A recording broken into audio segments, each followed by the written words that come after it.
KSRTC MD ಭರವಸೆಗೆ ಈಗ ಸಾರಿಗೆ ಸಿಬ್ಬಂದಿಗಳು ತೃಪ್ತರಾಗಿಲ್ಲ. ಸರ್ಕಾರದ ಭರವಸೆ ಒಪ್ಪಿಲ್ಲವೆಂದು ನೌಕರರು ಘೋಷಣೆ ಕೂಗಿದ್ದಾರೆ. ನಾವು ಒಪ್ಪೋದೇ ಇಲ್ಲ ಅಂತ ಹೇಳಿ ಘೋಷಣೆ ಕೂಗಿದ್ದಾರೆ ನೌಕರರು. ಆಗಲ್ಲ ಒಪ್ಪಲ್ಲ ಅಂತ ಹೇಳಿ ನೌಕರರು ಘೋಷಣೆಯನ್ನ ಕೂಗಿದ್ದಾರೆ. ನೋಡಿ, ಒಂದ್ ಕಡೆ ಸಾರಿಗೆ ನಿಗಮದ ಎಂಡಿ ಅಕ್ರಮ್ ಪಾಷಾ ಅವರು ಮಾತನಾಡಿದ್ರು. ಈ ಹಿಂದೆ ಅವರು ಮಾಡಿಕೊಟ್ಟಂತಹ ಕೆಲಸ ಕಾರ್ಯಗಳ ಬಗ್ಗೆಯೂ ಕೂಡ ವಿವರಿಸಿದ್ರು. ಜೊತೆಗೆ ಮುಂದೇನಾಗಬೇಕು, ಸಾರಿಗೆ ನೌಕರರಿಗೆ ಅನುಕೂಲವಾಗುವಂತಹ ನಿಟ್ಟಿನಲ್ಲಿ ಏನೆಲ್ಲ ಪ್ರಯತ್ನಗಳು ಬೇಕೋ ಅದು ನನ್ನ ಕಡೆಯಿಂದ ಆಗತ್ತೆ ಅನ್ನುವಂಥ ಮಾತನ್ನ ಹೇಳಿದ್ರು. ಜೊತೆಗೆ ಈಗ ಬರ್ತಾ ಇರುವಂತಹ ಬಜೆಟ್ನಲ್ಲಿ ಹಣ ಮೀಸಲಿಡ್ತೀವಿ ಅನ್ನುವಂತಹ ವಿಚಾರವನ್ನ ಹೇಳಿದ್ರು. ಜೊತೆಗೆ ಮುಂದಿನ ದಿನಗಳಲ್ಲಿ ಸಾರಿಗೆ ಸಚಿವರೊಟ್ಟಿಗೆ ಮಾತನಾಡಿ ಒಂದು ಡೇಟ್ ಅನ್ನ ಫಿಕ್ಸ್ ಮಾಡಿ ಮೀಟಿಂಗ್ ಅನ್ನ ಮಾಡೋ ಬಗ್ಗೆಯೂ ಕೂಡ ಮಾತನಾಡಿದ್ರು. ಮುಂದಿನ ನಿರ್ಧಾರಗಳನ್ನ ಕೈಗೊಳ್ಳುತ್ತೇವೆ ಅಂತ ಹೇಳಿ ಇವತ್ತು ನಾವು ಈಗಾಗಲೇ ದಿನಾಂಕವನ್ನ ನಿಗದಿಪಡಿಸೋದಕ್ಕೆ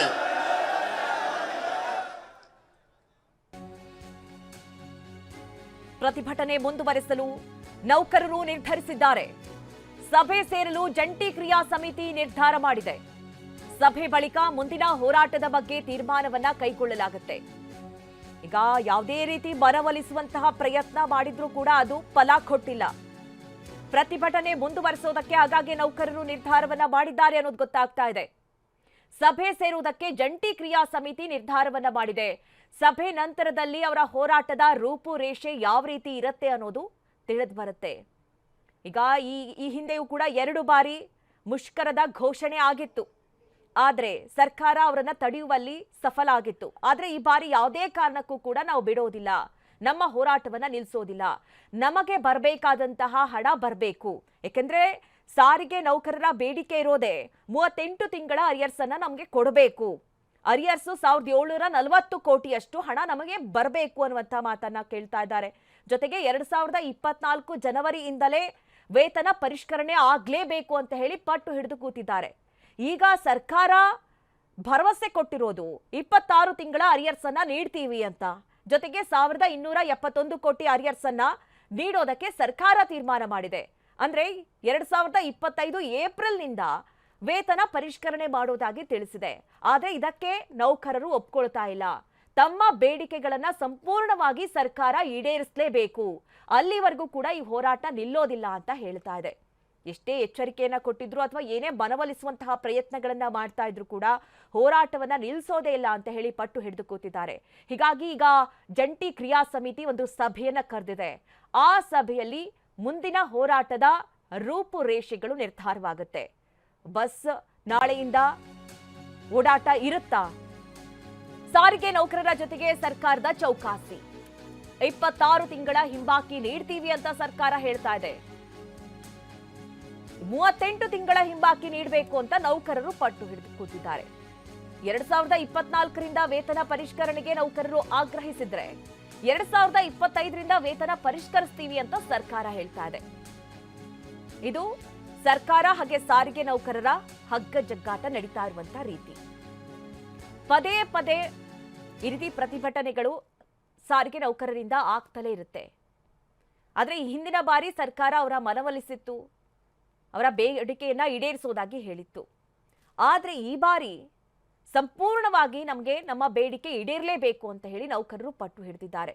ಹೀಗಾಗಿಯೇ ಯಾವ ಮನವೊಲಿಕೆ ಪ್ರಯತ್ನಗಳು ಕೂಡ ಸಫಲವಾಗ್ತಾ ಇಲ್ಲ. ರಾಮಲಿಂಗಾರೆಡ್ಡಿ ಅವರು ಕೂಡ ಮಾತನಾಡ್ತಾ ಇದ್ರು. ಅವರು ಕೂಡ ಬೇಸತ್ತಂತೆ ಕಾಣಿಸ್ತಾ ಇದೆ. ಯಾಕೆಂದ್ರೆ ಅವ್ರು ಹೇಳ್ತಾ ಇದ್ರು, ನಮ್ಮ MD ಅವ್ರು ಮಾತನಾಡ್ತಾರೆ, ಯಾಕೆಂದ್ರೆ ಹಿಂದೆಯೂ ಕೂಡ ನಾವು ಸಾಕಷ್ಟು ಬಾರಿ ಅವರೊಟ್ಟಿಗೆ ಮಾತನಾಡ್ತೀವಿ ಅನ್ನುವಂತ ಮಾತನ್ನ ಹೇಳ್ತಾ ಇದ್ರು. ಮುಷ್ಕರ ನಿರತರ ಜೊತೆ ಅಧಿಕಾರಿಗಳು ಸಂಪರ್ಕದಲ್ಲಿದ್ದಾರೆ. TV9ಗೆ ಸಾರಿಗೆ ಸಚಿವ ರಾಮಲಿಂಗಾರೆಡ್ಡಿ ಅವರ ಹೇಳಿಕೆ ಇದು. 4 ನಿಗಮಗಳ MDಗಳು ಅವರ ಜೊತೆ ಸಂಪರ್ಕದಲ್ಲಿದ್ದಾರೆ. ಪ್ರತಿಭಟನಾಕಾರರ ಮನವೊಲಿಕೆ ಮಾಡುವ ಪ್ರಯತ್ನದಲ್ಲಿದ್ದಾರೆ. ಪ್ರತಿಭಟನಾಕಾರರನ್ನ ಕರೆಸಿ ಮಾತನಾಡಿ ತೀರ್ಮಾನ ಮಾಡ್ತೀವಿ ಅಂತ ಹೇಳಿದ್ದಾರೆ ಸಾರಿಗೆ ಸಚಿವರು.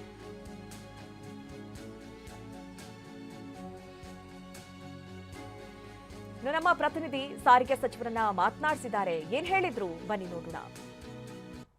ನಾವು ಮುಷ್ಕರ ಮಾಡೋದು ಶತಸಿದ್ಧ ಅಂತಕ್ಕಂಥ ಒಂದು ಮಾತನ್ನ ಹೇಳ್ತಾ ಇದ್ದಾರೆ. ಈಗಾಗಲೇ ಒಂದಷ್ಟು ಬೇಡಿಕೆಗಳನ್ನ ಈಡೇರಿಸುವ ನಿಟ್ಟಿನಲ್ಲಿ ಸರ್ಕಾರ ಸಾರಿಗೆ ಇಲಾಖೆ ಮುಂದಾಗಿತ್ತು. 28 ತಿಂಗಳ ವೇತನ ಹಿಂಬಾಕಿ ಕೊಡ್ತೀನಿ ಅಂತ ಹೇಳಿತ್ತು, ಮತ್ತೆ ವೇತನ ಪರಿಷ್ಕರಣೆಯನ್ನು ಕೂಡ ಕೂತ್ ಮಾತಾಡ್ತೀನಿ ಅಂತ ಹೇಳಿತ್ತು. ಬಟ್ ಈಗ ಅವ್ರ ಪ್ರತಿಭಟನೆಯನ್ನ ಗಮನಿಸಿದ್ರ ಅವ್ರನ್ನ ಕರೆದು ಮಾತಾಡ್ತಕ್ಕಂಥ ಸಾಧ್ಯತೆಗಳಿದಾವೆ, ಅವ್ರ ಮನವೊಲಿಕೆ ಮಾಡೋ ನಿಟ್ಟಿನಲ್ಲಿ ಯಾವ ರೀತಿ ಪ್ರಯತ್ನಗಳು ಆಗ್ತಾ ಇದೆ ಅಂತಕ್ಕಂಥದ್ದು ಸರ್?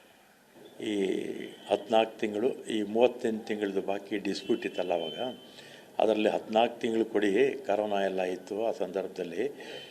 ಉಳಿದಿರ್ತಕ್ಕಂಥದ್ದನ್ನು ಸಾರಿಗೆ ಸಂಸ್ಥೆಗಳ ಆದಾಯ ಮತ್ತು ರಾಜ್ಯ ಸರ್ಕಾರ ಕೊಡುವಂಥ ಸಂಪನ್ಮೂಲಗಳನ್ನ ಅನುದಾನಗಳು ನೋಡಿಕೊಂಡು ತೀರ್ಮಾನ ತಗೊಳ್ಳಿ ಅಂತ ಹೇಳಿಬಿಟ್ಟಿದ್ರು. ನಾವು 14 ತಿಂಗಳ ಜೊತೆಗೆ ಇನ್ನೂ 12 ತಿಂಗಳು 26 ತಿಂಗಳು ಕೊಡೋದಕ್ಕೆ ನೆನ್ನೆ ಮುಖ್ಯಮಂತ್ರಿಗಳ ಜೊತೆ ಚರ್ಚೆ ಮಾಡಿ ಕ್ಲಿಯರ್ ಆಗಿದೆ. ಆಮೇಲೆ 20 ವೇತನ ಪರಿಷ್ಕರಣೆ 23 ಅಂತ BJP ಸರ್ಕಾರ ಆದೇಶ ಮಾಡೋದ್ರು. ಅದ್ರ ಪ್ರಕಾರ 27ಕ್ಕೆ ಆಗಬೇಕು. 23ಕ್ಕೆ ವೇತನ ಪರಿಷ್ಕರಣೆ ಅಂತ BJP ಸರ್ಕಾರ ಮಾಡಿದ್ದು, ನಾವಲ್ಲ. 4 ವರ್ಷ ಆದಮೇಲೆ ಅಂದರೆ 27ಕ್ಕೆ ಆಗಬೇಕಾಗಿತ್ತು. ಆದರೆ ನಾನು ಅದು ಮುಖ್ಯಮಂತ್ರಿಗಳಿಗೆ ಹೇಳಿ ಅದು ಬೇಡ ಅಂತೇಳಿ ಅದನ್ನು 1 ವರ್ಷ 25ಕ್ಕೆ ಹಾಕಿದ್ವಿ.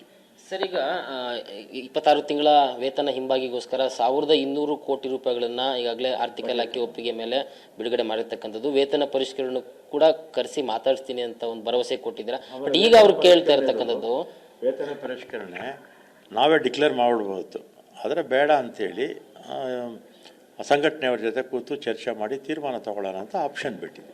ಸರ್, ಈಗ ಏನಂತಂದ್ರೆ ಅವರು ಕೇಳ್ತಾ ಇರುವಂಥದ್ದು ಇಷ್ಟೇ, ಈ 38 ತಿಂಗಳು ವೇತನ ಹಿಂಬಾಕಿನೇ ಬೇಕು, ಮತ್ತೆ 2024 ಜನವರಿಯಿಂದನೇ ವೇತನ ಪರಿಷ್ಕರಣೆ ಜಾರಿ ಆಗಬೇಕು ಅಂತಕ್ಕಂಥದ್ದು. ಬಟ್ ಆದರೆ ಅವರು ಹೇಳ್ತಕ್ಕಂಥ ಬೇಡಿಕೆಗಳನ್ನ ಈಡೇರಿಸಕ್ಕೆ ಹೋದ್ರೆ ಸರ್ಕಾರಕ್ಕೆ ಯಾವ ರೀತಿಯಾಗಿ ಹೊರೆ ಉಂಟಾಗುತ್ತೆ, ಆರ್ಥಿಕ ಎಷ್ಟು ಬೇಕಾಗುತ್ತೆ ಅಂತಕ್ಕಂಥದ್ದು ಸರ್ ಅವ್ರು ಕೇಳೋ ಪ್ರಕಾರ ಹೋದ್ರೆ ಅದೆಲ್ಲ ಮಾತಾಡಲ್ಲ ಈಗ ಅದೇ ಪಟ್ಟಿಡಿದಾರಲ್ಲ ಸರ್. ಈಗ ನೋ ಕಾಮೆಂಟ್ಸ್ ಅಲ್ಲ ಸರ್, ಈಗ 1200 ಕೋಟಿ ರೂಪಾಯಿಗಳು ಎತ್ತಿಟ್ಟಿದ್ದೀರಾ 26 ತಿಂಗಳ ವೇತನ ಹಿಂಬಾಕಿ ಅಂತ, ವೇತನ ಪರಿಷ್ಕರಣೆ ಮಾಡ್ತೀರಾ ಅಂತ ಹೇಳಿದಿರ. ಬಟ್ ಅವ್ರು ಕೇಳ್ತಿರೋಂಥದ್ದು ನಾವು ಹೇಳ್ದಂಗೆ ಆಗ್ಬೇಕು, ನಾವೇನು ಬೇಡಿಕೆ ಇಟ್ಟಿದ್ರೆ ಅದಕ್ಕೆ ಆಗ್ಬೇಕು.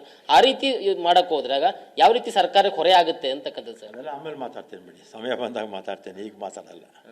ಸರ್, ಕೊನೆಯದಾಗಿ ಇವತ್ತೇನಾದರೂ ಸಾರಿಗೆ ನೌಕರನ್ನು ಕರೆದು ಮೀಟಿಂಗ್ ಮಾಡ್ತೀರಾ ಸರ್? ಸಂಜೆ ಒಳಗಡೆ ಏನಾದರೂ ಡೆವಲಪ್ಮೆಂಟ್ ಅವರಿದ್ದಾರೆ, ನಮ್ಮ MD ಅವರು ಇರ್ತಾರೆ, ಅವರೇನೋ ಮಾತಾಡ್ತಾರೆ. ನಾವು ಹಿಂದೆ ಬೇಕಾದ ಸಲ ಮಾತಾಡಿದ್ವಿ, ಅವ್ರು ಯಾವಾಗ ಅವಕಾಶ ಕೇಳಿದ್ರು ಅವಾಗ ಎಲ್ಲ ಕಡೆ ಕೂಡ ಮಾತಾಡಿದ್ವಿ. ಕ್ಯಾಮ್ರಾ ಪರ್ಸನ್ ರಮೇಶ್ ಜೊತೆ ಲಕ್ಷ್ಮೀ ನರಸಿಂಹ, TV9 ಬೆಂಗಳೂರು.